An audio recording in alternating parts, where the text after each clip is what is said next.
તો નમસ્કાર મિત્રો, આજે છઠ્ઠો દિવસ ઉગી ગયો છે શ્રીમદ ભગવત કથાનો અને પબ્લિક કાલે 50,000 થી પણ વધારે હતી. આ તમે ડૂમ જુઓ છો ને, ઈ અમે જ્યારે બન્યો ને ડૂમ ત્યારે એવું લાગતું હતું કે ઓહો આવડો મોટો વિશાળ ડૂમ, પણ કાલે ડૂમ થી પણ વધારે પબ્લિક બારે હતી. આ જગ્યા પાછળથી અલગ કરવામાં આવી છે, એટલી પબ્લિક હતી. અને આજે તો પાછો એમાંય રવિવાર છે, એટલે વિચારી શકો પબ્લિક કેટલી હશે. અને ખાસ વાત એ છે કે કાલે જેટલા પુરુષો નતા ને એટલી મહિલાઓ હતી જે કથાની અંદર. કાલે અમે રસોડામાં જોયું હતું, તમે આ કટાવના દ્રશ્યો જોઈ શકો છો મેળાની અંદર. તો ભવ્ય શ્રીમદ ભગવત કથા એકદમ સંપૂર્ણ રીતે પેલું એવું લાગતું હતું કે સફળ થશે નહીં થાય, પણ ખરેખર અદ્ભુત રીતે બનાવવામાં આવી છે. અને ખાસ કરીને જે સ્વયંસેવકો છે એને લાખ લાખ વંદન કરવા જોઈએ કે એમને રાત દિવસની મહેનત તમે જોઈ શકો છો.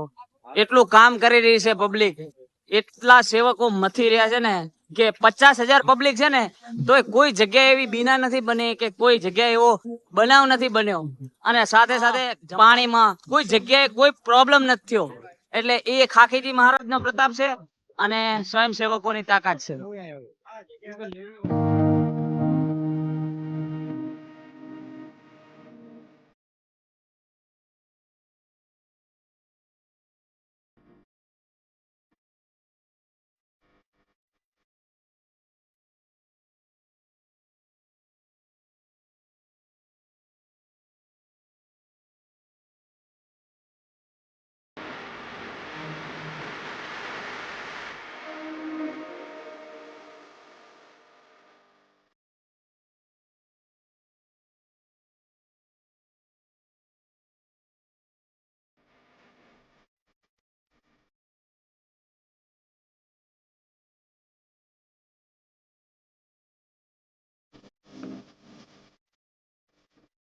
તો મિત્રો, આ છે પુરુષો માટેનો ભોજનાલય, જ્યાં સ્વયંસેવકો અત્યારથી જ મહેનત ચાલુ કરી દીધી છે.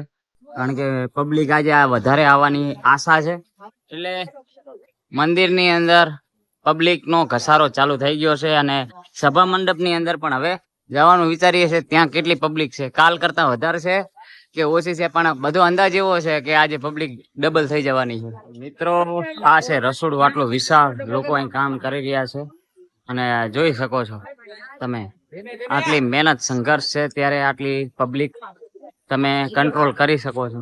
અને આ ખાખીજી મહારાજ નો પ્રતાપ હોય ને તો જ શક્ય બને, બાકી ન બને. તમે આ જોઈ શકો છો 500 થી વધારે અહીં મજૂરો કામ કરી રહ્યા છે, જે રસોઈયા છે, કોઈ પૂરી, કોઈ આવી રીતે બધું બની રહ્યું છે, તમે જોઈ શકો છો.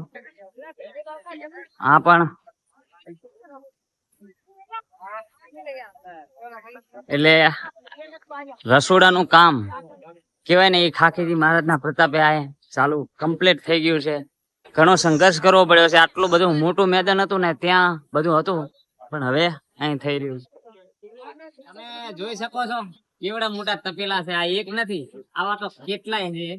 ત્યારે આટલી પબ્લિક નું પૂરું પડે છે એટલે આ ખાખીજી મહારાજ ની દયા છે ને ત્યારે શક્ય બને છે.